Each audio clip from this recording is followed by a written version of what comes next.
Ang pagtawag ni Cornelius kay Pedro. Doon sa Cesarea ay may isang lalaking ang pangalan ay Cornelius. Siya ay isang kapitan ng batalyon ng mga sundalong Romano na tinatawag na Batalyong Italyano. Siya at ang kanyang buong pamilya ay may takot sa Diyos. Marami siyang naibigay na tulong sa mga mahihirap na Hudyo at palagi siyang nananalangin sa Diyos. Isang araw, bandang 3:00 ng hapon, nagkaroon siya ng isang pangitain. Kitang-kita niya ang isang anghel ng Diyos na pumasok at tinawag siya. Cornelius. Tumitig siya sa anghel at takot na nagsabi, "Ano po ang kailangan niyo?" Sumagot ang anghel, "Pinakinggan ng Diyos ang iyong mga panalangin at natutuwa siya sa pagtulong mo sa mga mahihirap. Kaya inaalala ka ng Diyos. Ngayon magsugo ka ng mga tao sa Jopa at ipasundo mo si Simon na tinatawag na Pedro. Doon siya nakatira kay Simon na mangungulti ng balat. Ang bahay niya ay nasa tabi ng dagat." Nang makaalis na ang anghel, tinawag ni Cornelius ang 2 niyang utusan at ang isang sundalong makadiyos na madalas niyang inuutusan. Ikinuwento ni Cornelius sa kanila ang lahat ng nangyari, at pagkatapos ay inutusan niya silang pumunta sa Jopa. Kinabukasan nang malapit na sila sa bayan ng Jopa, umakyat si Pedro sa bubong ng bahay para manalangin. Tanghaling tapat noon at gutom na si Pedro, kaya gusto na niyang kumain. Pero habang inihahanda ang pagkain, may ipinakita sa kanya ang Diyos. Nakita niyang bumukas ang langit at may bumababang parang malapad na kumot na may tali sa 4 na sulok nito.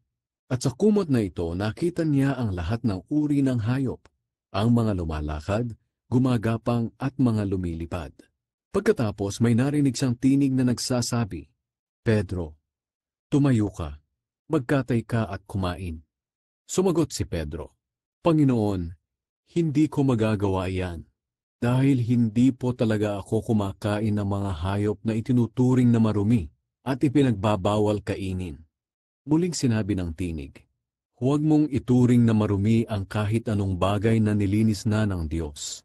3 ulit itong nangyari, at pagkatapos hinila agad ang bagay na iyon pataas.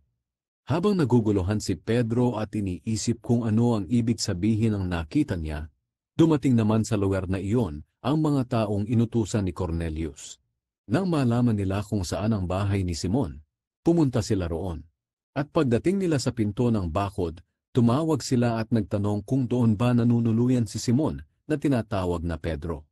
Habang pinag-iisipan ni Pedro kung ano ang ibig sabihin ng kanyang nakita, sinabi ng banal na Espiritu sa kanya, "May 3 taong naghahanap sa iyo.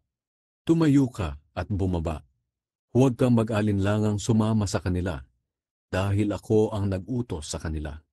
Bumaba si Pedro at sinabi sa mga tao, "Ako ang hinahanap ninyo. Ano ang kailangan ninyo sa akin?" Sumagot sila, "Inutusan kami rito ni Kapitan Cornelius. Mabuti siyang tao at sumasamba sa Diyos. Iginagalang siya ng lahat ng Hudyo. Sinabihan siya ng anghel ng Diyos na imbitahan ka sa kanyang bahay para marinig niya kung ano ang iyong sasabihin." Pinapasok sila ni Pedro at doon sila natulog ng gabing iyon. Kinabukasan sumama si Pedro sa kanila, kasama ang ilang kapatid na taga-Jopa. Dumating sila sa Cesarea pagkaraan ng isang araw. Naghihintay sa kanila si Cornelius at ang kanyang mga kamag-anak at mga kaibigan na inimbitahan niyang dumalo. Nang dumating si Pedro, sinalubong siya ni Cornelius at lumuhod para sambahin siya. Pero pinatayo siya ni Pedro at sinabi, "Tumayo ka, dahil ako'y tao ring katulad mo." At patuloy ang kanilang pag-uusap habang papasok sila sa bahay.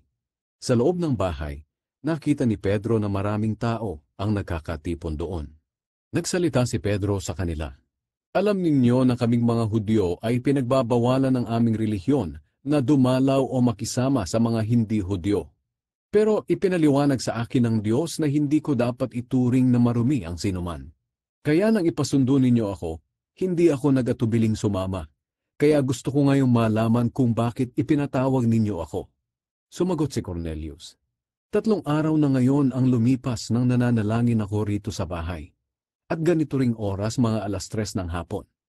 Habang nananalangin ako, biglang nagpakita sa akin ng isang taong may damit na nakakasilaw. Sinabi niya sa akin, "Cornelius."